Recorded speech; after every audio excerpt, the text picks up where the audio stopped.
صانع الصنع آپ سب کو تحفے کی زیارت کروا رہا ہے. یہ دیکھیں تحفے ہمارے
هدانا لهذا وما كنا لنهتدي لولا أن هدانا الله لقد جاءت رسول ربنا بالحق والصلاة والسلام على أشرف الأنبياء والمرسلين وعلى أهل بيته الطيبين الطاهرين ولعنة الله على أعدائهم أجمعين من الآن إلى قيام يوم الدين. أما بعد زائرین محترم، کائنات میں خداوند عالمین نے 4 مقامات کو عزت دی ہے، مرتبہ دی ہے اور بہت حیثیت دی ہے. ان 4 مقامات کو بلدان اربعہ کہتے ہیں. بلدان اربعہ یعنی 4 شہر، 4 بلد، 4 جگہ، ایسی جگہ جن کو خدا نے عزت دی ہے اور ان جگہوں پر پہنچنے والوں کو بھی عزت دی ہے. ان میں سے ایک مسجد الحرام، ایک مسجد نبوی، تیسرے نمبر پر مسجد کوفہ، چوتھے نمبر پر خیر حسینی کربلا مقدسہ. یہ 4 ایسی جگہ ہے جہاں پہ خدا تعالی نے انسان کے لیے اختیار رکھا ہے بین القصر والاتمام. چاہے آپ نماز قصر پڑھ لیں، چاہے آپ نماز پوری پڑھ لیں. اب اس مسجد میں آنے کے بعد آپ اپنی نماز پوری بھی پڑھ سکتے ہیں، اس مسجد میں آنے کے بعد آپ اپنی نماز قصر بھی پڑھ سکتے ہیں. اور اس مسجد کو، اس مقام کو خداوند عالمین نے اتنی عزت دی ہے کہ اس مسجد میں آ کر جو بیٹھے گا، جو سانس لے گا، خدا فرماتا ہے میں تمہاری سانس کو تسبیح شمار کرتا ہوں. ابھی آپ جو سانس لے رہے ہیں، آپ کا ہر سانس تسبیح بن رہے ہیں. اور اس مسجد کی اتنی خدمت ہے، آپ ادھر 1 صلوات پڑھ لیں گے تو سمجھو باہر آپ 1 لاکھ صلوات پڑھ لیں گے.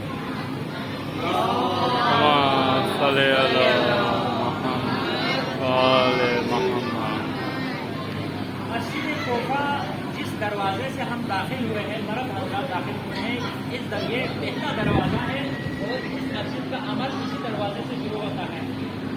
اسی نمازیں ہم کو پڑھ پائے یا نہ پڑھ پائے وہ اپنی جگہ، لیکن پوری مسجد کی ڈیٹیلس آپ کو بتا دوں گا. جو ہمیں نمازوں کا ٹائم ملے وہ پڑھ لیں گے. باقی انشاءاللہ خدا خود دیکھ رہے ہیں کہ عراقی حکومت نے ہمارے ساتھ کیا کر دیا. 7 دن میں ہمیں محدود کر دیا. اب ظاہرین ایک آسرا تڑپ لے کر واپس جائیں گے اور مجھے امید ہے خدا کی ذات پر کہ جو تڑپ لے کر آپ جا رہے ہیں، اسی تڑپ کی وجہ سے خدا آپ کو پھر بلائیں گے. میری دعا ہے پروردگار خدا کے خزانے سے جب آپ مانگتے ہو نا تب نہ مانگو. آئندہ یہ نہ کہو کہ ہمیں ایک بار پھر بلائیں، مت کہو بلکہ یہ کہو ہمیں 1000 بار بلائیں، ہمیں لاکھوں بار بلائیں، جب تک زندگی کربلا اور نجف ہمارا مسکن بنا دیں. ٹھیک ہے. یہ دعا کر لینی چاہیے. تو جس دروازے سے ہم داخل ہوا ہے اسی دروازے سے ہی مسجد کوفہ کے اعمال کا آغاز ہوتا ہے. اس دروازے کا نام ہے باب ثعبان.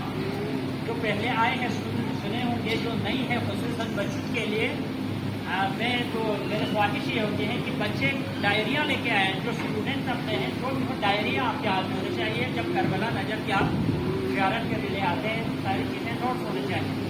تو جس دروازے سے آپ داخل ہوتے ہیں اس دروازے کا نام ہے باب ثعبان. ثعبان عربی میں اژدہے کو کہتے ہیں, یعنی اژدہا والے دروازہ. آپ پریشان ہو جائیں گے ایک اتنی تاریخ کی مقدس ترین مسجد اور اس مسجد کے باب رئیسی یعنی سب سے بڑے دروازہ جس کا نام اژدہا والے دروازہ کیوں رکھا. اس کا دروازے کا نام تو یہ باب رحمان ہونا چاہیے تھا, باب رحیم ہونا چاہیے تھا. اس دروازے کا نام اژدہا والے دروازہ کیوں رکھا؟ اس کا جواب یہ ہے کہ مولا علی اسی مسجد کے اندر مولا عدالت کی کرسی ہوتی تھی. مولا نماز بھی یہاں پڑھتے تھے. گھر آپ نے دیکھا ہے, اس گھر میں مولا رہائش فرماتے تھے. باقی مولا کا سارا دن عبادت سے لے کر مولا کی عدالت کے فیصلے سے لے کر مولا کا ہر امور اسی مسجد میں ہو جاتے تھے. اسی لیے میں نے آپ لوگوں سے کہا تھا کہ کوشش کریں جلدی جلدی آپ مسجد کوفہ میں پہنچ جائیں. وہاں عبادت نہ بھی کریں, آپ بیٹھ جائیں, سکون سے بیٹھ جائیں, تب بھی اس مسجد کی برکتیں بہت ہیں. اسی لیے میں نے کہا تھا تو مولا عدالت کی کرسی پر تشریف فرما ہے. جہاں پر مولا کی عدالت کی کرسی ہوتی تھی وہ بھی مقام میں آپ کو دکھاؤں گا. تو لوگ مولا کے وعظ و نصیحت خطبہ سن رہے تھے. اتنے میں اس دروازے سے ایک اژدہا داخل ہوا. جب اژدہا داخل ہوا تو لوگوں کی چیخیں بلند ہو گئی. وہ آپ خود اندازہ لگا لیجئے, ابھی ایک اژدہا آ جائے تو ہمارا کیا حال ہوگا. وہی حال اس وقت کے لوگوں کا بھی ہوا ہوگا. جب لوگ پریشان ہو گئے, گھبرانے لگے, چیخیں بلند ہو گئی, تو مولا نے کہا گھبرانے کی ضرورت نہیں, آپ لوگوں کو کچھ نہیں کہے گا, یہ میرے پاس آئے گا. اژدہا ڈائریکٹ مولا کے پاس چلا گیا. مولا کے کانوں میں اژدہا نے کچھ باتیں کی اور مولا نے اژدہا کے کانوں میں کچھ باتیں کی. اژدہا اسی دروازے سے باہر نکل گیا. تو لوگ پریشان ہو کر جوک در جوک مولا کے قدموں پر گر پڑے. عرض کیا مولا قربان, میری ماں باپ آپ پر قربان ہو, کیا ماجرا تھا, ہماری تو جانیں نکل گئی ہیں. اس اژدہے کا مطلب کیا تھا؟ کہا یہ اژدہا نہیں تھا, یہ جنوب کے سلطنت کے جنوب کے بادشاہ کا بیٹا تھا. یہ اس کا باپ جو جنوب کا بادشاہ تھا یہ انتقال کر گیا ہے. اب اس نے اپنے باپ کی کرسی پر بیٹھنا ہے بادشاہت کی. تو لہٰذا اس نے بادشاہ کے بیٹے نے بادشاہت کی کرسی پر بیٹھنے سے پہلے مجھ علی سے اجازت لینے آیا. میں نے اس کو اجازت دی, جا کر یہ اپنے باپ کے بادشاہت کی کرسی پر بیٹھے گا. اس دن سے اس دروازے کا نام رکھا گیا باب ثعبان, اژدہا والے دروازہ. اب مسئلہ کیا ہوا؟ مسئلہ یہ ہوا جب بھی مسجد کوفہ کے دروازے کا نام, ابھی آپ بھی جب بھی پاکستان جائیں گے آپ شناخت کر لیں گے مسجد کوفہ کی کون سی جگہ, تو آپ ایک دوسرے سے ملیں گے تو آپ یہی کہیں گے نا, نہیں جہاں جس دروازے پر ہم نہیں بیٹھے تھے, جہاں پہ ہم بیٹھے تھے وہ دروازہ. یہی جب کسی جگہ پر کوئی واقعہ رونما ہوتا ہے اسی واقعے کے ساتھ اس کا نام لیا جاتا ہے. تو اس دروازے سے جب اژدہا آ گیا تو لوگوں کو اس دروازے کی تعارف کا ذریعہ یہی ہوا, یار کون سا دروازہ, یا وہ اژدہا والا دروازہ. اس کا نام اژدہا والا دروازہ پڑ گیا. بعد میں سال گزرنے کے بعد بنی امیہ کا جب دور آیا تو تب بھی اسی دروازے کا نام اژدہا والا دروازہ رہ گیا. ظاہر بات ہے لوگوں نے سوال کیا بھائی اس کا نام اژدہا والا دروازہ کیوں رکھا ہے؟ تو جواب میں یہی آتا تھا کہ مولا علی کے پاس ایک اژدہا آیا تھا اور بہت علی کے فضائل اسی دروازے کی وجہ سے مولا کے فضائل یعنی لوگوں کو خواہ مخواہ سننا پڑتا تھا. تو بنی امیہ نے یہ کوشش کی کہ ہم ایسا کرتے ہیں کہ لوگ اس کو اژدہا والا دروازہ نہ کہیں. کیا کیا انہوں نے 20 سال تک اس دروازے پر ہاتھی باندھ کے رکھا. بنی امیہ نے کیوں؟ اس لیے تاکہ کوئی پوچھے تو کہے وہ ہاتھی والا دروازہ, یعنی باب ہاتھی کو عربی میں کہتے ہیں فیل, باب الفیل کا کہے. بنی امیہ کے دور میں اس دروازے کا نام کیا ہوا؟ باب الفیل، کون سا؟ ہاتھی والا دروازہ. ایک بیچارے ہاتھی کو لا کے ادھر باندھ کے رکھا تاکہ لوگ ہاتھی والا دروازہ کہیں. اصحا کا نام ہی ختم ہو جائے تاکہ وہ ہسٹری لوگ بھول جائے مولا کی ہسٹری. بہرحال رزق من تشاء ذل من تشاء، عزت بھی خدا کے ہاتھ میں ہے، ذلت بھی خدا کے ہاتھ میں ہے. خدا نے نور حق شمع الہی کو بجھا سکتا ہے کون؟ جس کا حامی ہو خدا، اس کو مٹا سکتا ہے کون؟ خدا نے آل محمد کو عزت دی ہوئی ہے. تو اب الحمدللہ اس دروازے کا نام باب ثوبان کی ہے. یہ اس دروازے کی ہسٹری ہے. پھر اسی دروازے کے ساتھ یہاں مقام ابراہیم آئے گیا. مسجد سہلہ سے بھی کچھ مومنات سوال کر رہے تھے کہ یہاں پہ مقام ابراہیم اسی جگہ کا نام کیوں ہے؟ تو اس میں آدم سے لے کر خاتم تک سارے نبیوں نے نمازیں پڑھ لی ہیں اس مسجد میں. لیکن یا تو سارے نبیوں کی نماز پڑھنے کی جگہ ہونا چاہیے تھا جس طرح مقام ادریس ہے، مقام ابراہیم ہے، یا تو نہیں ہونا چاہیے تھا. تو اس کا جواب یہ ہے یہ وہ معین جگہ ہے کہ اسی جگہ پر ابراہیم نبی نے نماز پڑھتے ہوئے لوگوں نے دیکھا ہے. باقی جگہوں پر معین نہیں ہے. یہ وہی مقام ہے جس پر ایک نبی نماز پڑھتے ہوئے دیکھا ہے، مقام ابراہیم. اس کے بعد مقام خضر، وہ بھی وہی ہے. سینٹر میں جا کر اب وہ 3 مقامات جہاں پہ چھتری لگی ہوئے ہیں، سارے مقامات کے بارے میں آپ کو مقاموں پر کھڑا کر کے آپ کو ان مقاموں کے بارے میں بتاؤں تو آپ تھک جائیں گے. کیونکہ ہمارے ساتھ ہماری مائیں ہیں، بزرگان ہیں، ان کا بھی ہم نے خیال رکھنا ہے. ان کی بھی ہم نے محفوظ طریقے سے ان کا خیال رکھ کے. زیارت اسی کا نام ہے، صرف جا کے 2 جملہ پڑھنے کا نام ہے. ایک دوسرے کو عزت دو، ایک دوسرے کو احترام دو، کوشش کرو ایک دوسرے کی ہیلپ کر لیں. اپنے آپ کو سب سے زیادہ کمتر سمجھو. کوئی ادنا سا کوئی کام ہو کوشش کرو یہ میں خود کر لوں، یہ سب سے حقیر کام ہے کہ خود کر لوں. زیارت کسی چیز کا نام ہے. صرف وہاں پہ جا کر 2 جملے پڑھنے کا نام زیارت نہیں ہے. اپنے اندر انقلاب پیدا کرنے کا نام زیارت عبداللہ حسین ہے. تحریک حسینی کا مطلب ہی کیا ہے؟ چاہے مجلس ہو چاہے زیارت ہو، انسان کے اندر مجلس اور زیارت کی وجہ سے انقلاب آ جائے تو اس مجلس کا بھی فائدہ ہے، انقلاب آ جائے تو اس زیارت کا بھی فائدہ ہے. اگر امام خمینی فرماتے ہیں محرم سافر گزر جائیں، کربلا نجف کی زیارتیں 1 مہینہ آگے گزر جائیں، انسان کے اندر میں انقلاب نہ آیا تو سمجھو نہ اس نے محرم و سفر کا فائدہ لیا، نہ اس نے کربلا کی زیارت کا فائدہ لیا. کربلا محمد وآل محمد.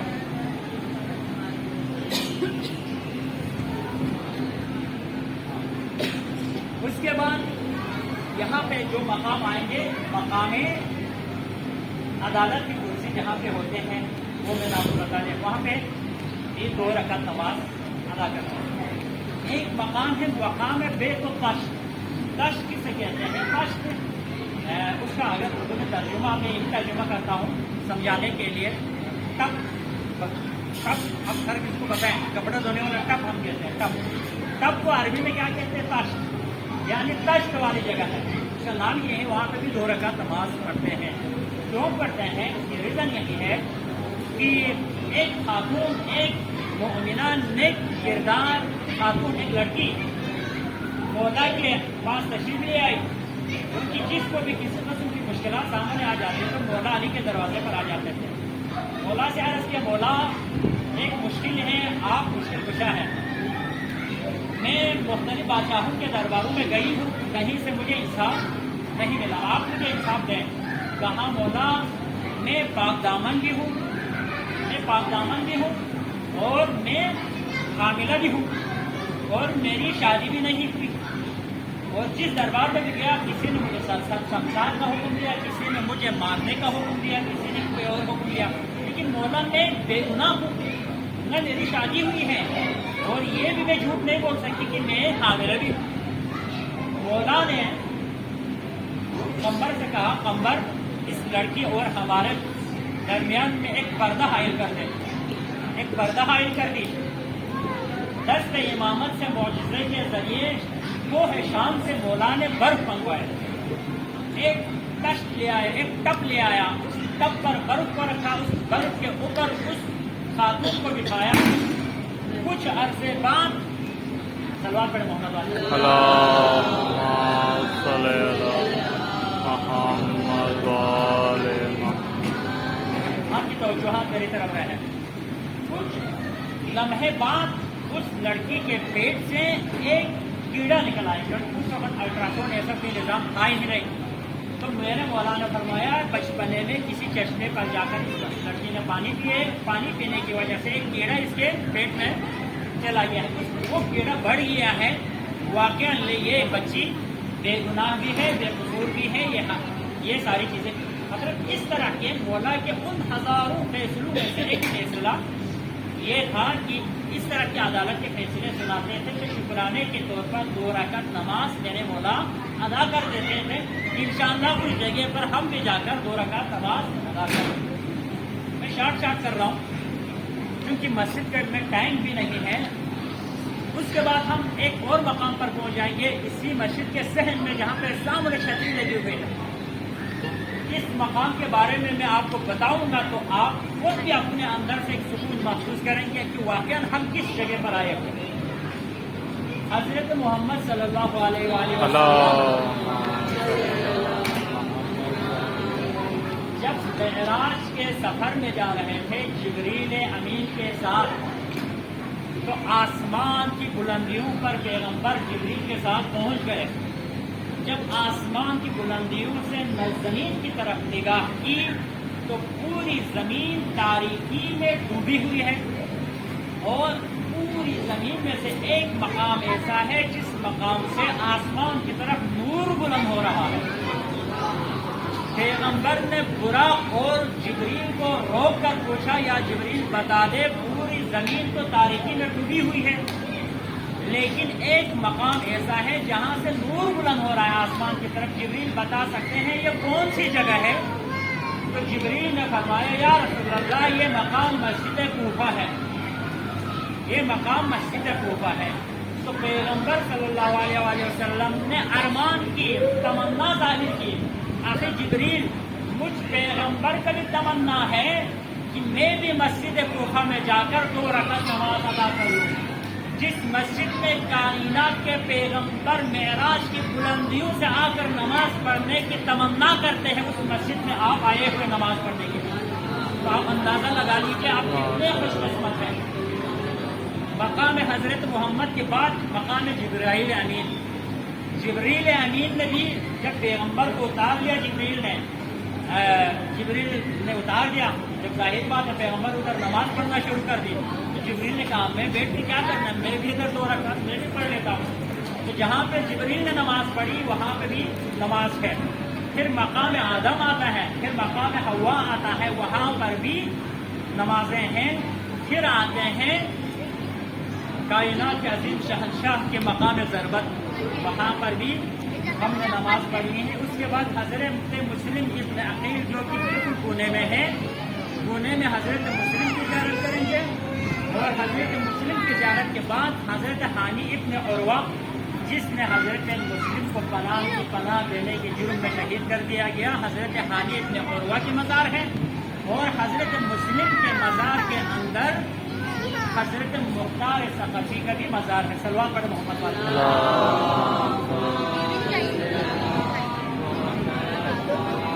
یہ سارے مسجد کوفہ کی مختصر تعارف ہوا. اب ہم چلیں گے آپ کو سارے مقام دکھائیں گے. سارے نمازوں کا ٹائم نہیں ہے.